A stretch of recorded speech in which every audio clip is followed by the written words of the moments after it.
Hello everyone, and a good day to all of you. I wanted to talk today about some of the usage and the installation and just a bit behind these HK416, or at least currently on the 416s, the newer style of folding sights as I have here on this MR556, right there in the front and there in the rear. I'm going to talk about how to install them, how to actually zero with them, and just a bit about the compatibility with other types of sights.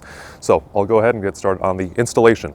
The front sight itself is very straightforward. This just bolts on, uses a metric size directly onto your handguard. I went with torquing this to 30 inch-pounds, at least with the one that I got. It didn't come with any instructions on how heavily they should be torqued, but just based off the other types of front sights that I have for ARs and that sort of thing, it usually is about 30. So that's a pretty safe bet, and it doesn't strip it or anything, and it's been holding zero. Now, as for the rear sight, that is where things get a bit more interesting. I'm going to take this off here to demonstrate. So if you look here, on the left side of it, you actually have a little bullet tip, and this is actually on the front sight as well, though I didn't show it. It doesn't matter as much on the front sight whether you mount it forward or backwards, but generally you're going to want the bullet to naturally point in the same direction as your muzzle. So pretty self-explanatory there. Now, the part about how this actually attaches to your rail. So if you see, it shows an open sign there pointing this way. So this is actually a QD, unlike the front sight, which is bolted on. This will go on, it's kind of like a spring-loaded QD. So the way that this works is if you look under here, you have a recoil lug right there, and that's what's going to index in with your actual Picatinny rail itself.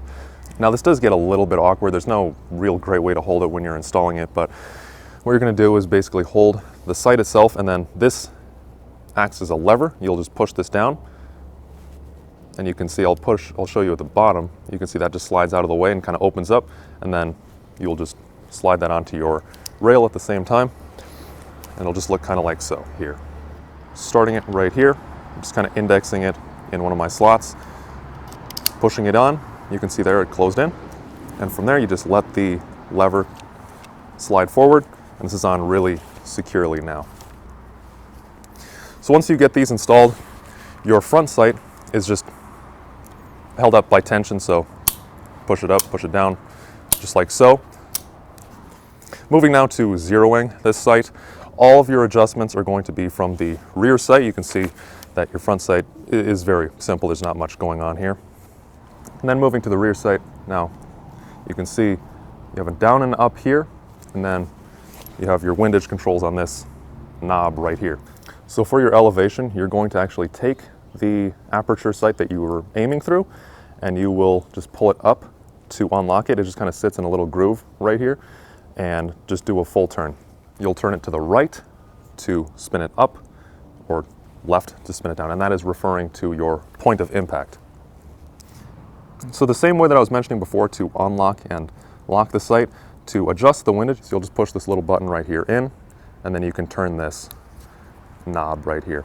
90-degree turns, that's every click. The adjustment values themselves, I actually had to contact HK for this, and they gave it to me. So your adjustment values are 4 centimeters at 100 meters. Now that is an angular measurement, so if you're doing your zeroing at 50, that's where I zeroed my iron sights at. Divide it by 2. If you're doing it at 25, for example, then just divide it by 4, so then 1 click, 1 centimeter, etc. Now that 4 centimeters at 100 meters value is dependent on your sighting radius. If you have a 14.5-inch handguard, like a lot of the 416 ones are, you will have a little bit more of an adjustment. The actual adjustment value of 4 centimeters at 100 is dependent on the regular MR556 handguard, where it's just a few inches shorter. You can see right here. So the front sight would be a little bit closer in. If you do have it this little bit further out, it's going to be kind of a little bit of guesswork. What I have found is usually I'm a little bit, just about 2 more clicks more to get the desired effect. So it's not exact either in that case, but that'll get you very close. And these are just backup iron sights, and they're, the adjustment values are pretty large, so it's not going to be super pinpoint accurate. Last, I did want to talk about the compatibility a little bit with other types of sights, as well as just some of the different options you have with this sight itself as well. So The front sight is pretty much just available, just this one right here, but the rear sight does have a few different options. So this one you can see is tanadized. I think this is only used on the G28s in specific. That the site I bought this from had it labeled as such. Just wanted the tanadized version because it goes better with the rifle. But one other difference you also have is the aperture itself right there. This is, you do have smaller versions as well as larger, slightly larger versions. This one's kind of like right in the middle.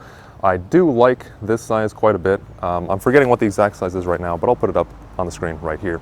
Now, as for the compatibility with other types of sights themselves, I was curious when I first got these sights. I did test them out with a lot of different other AR sights out there on the market, and you pretty much can't use them with anything except for other HK sights. The reason for that is because these are on a 33mm sighting line, which is way, way shorter than your normal, which is about a 1.5 inch on most AR's sighting line. I haven't been able to find an AR sight that is actually able to adjust enough elevation-wise to work with one of these. So just keep that in mind.